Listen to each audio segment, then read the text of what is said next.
Jamiyat ravnaqa, yurt taraqqiyoti va millat kelajagi avvalo bilimli va ma'naviy yetuk avlod tarbiyasiga bog'liq. Bunday ulug' vazifa esa fidoyi ustozlar zimmasiga yuklangan. Qurbonov Xolmurod Abdusalomovich 1956-yil 31-martda Qashqadaryo viloyati Shahrisabz tumanida xizmatchi oilasida tavallud topgan.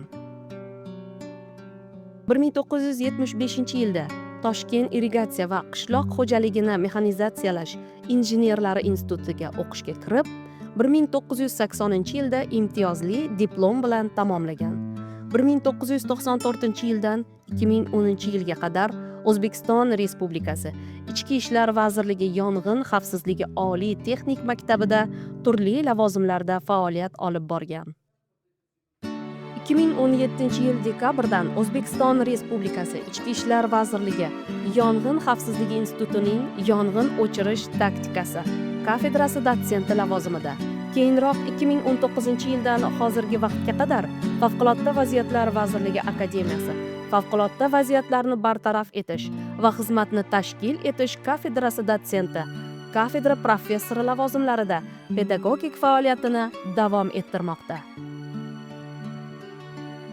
Xolmurod Abdusalomovich ustozlikni shunchaki ish emas, balki muqaddas burch deb biladi. Har bir darsga puxta tayyorgarlik ko'radi.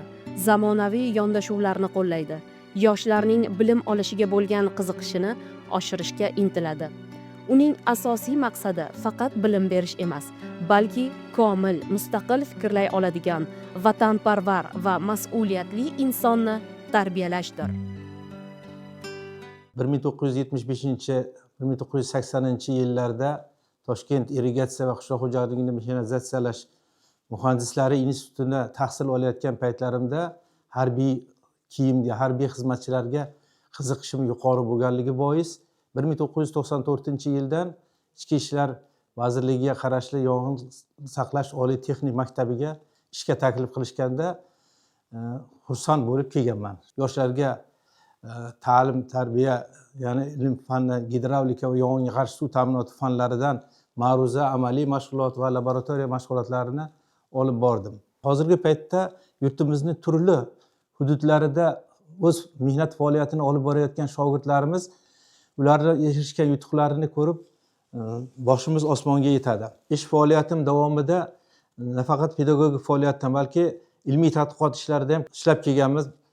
Rahbarligim ostida demak yong'in xavfsizligi sohasida texnika fanlar bo'yicha falsafa doktori ilmiy darajasiga ega bo'ldi shogirdlarimiz. Men o'ylaymanki, hozirgi ilm olayotgan kursantlarimiz ulardan o'rnak olishlari, ularning yutuqlaridan biz ham faxrlanishimiz kerakligini, ya'ni vatanimizga xizmat qilsak, shuncha katta yutuqlarga erishishlariga hamma sharoit yaratilganligini ko'rishimiz mumkin.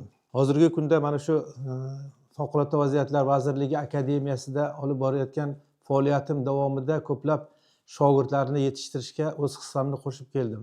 Hozirgi kunda yurtimizning turli viloyatlarida boshqarma boshliqlari, vazirliklarda, hattoki vazir lavozimlarida ishlayotgan shogirdlarimizni erishgan yutuqlarini ko'rib boshimiz osmonga yetadi. Xulosa qilib aytganda, Qurbonov Xolmurod Abdusalomovich kabi fidoyi ustozlar jamiyatimizning ma'naviy tayanchi hisoblanadi. Uning kasbiga sadoqati, jamoatdagi obro'si, mahalladagi hurmati va yuzlab shogirdlar kamolida mujassam bo'lgan mehnati har qanday e'tirof va ehtiromga munosibdir.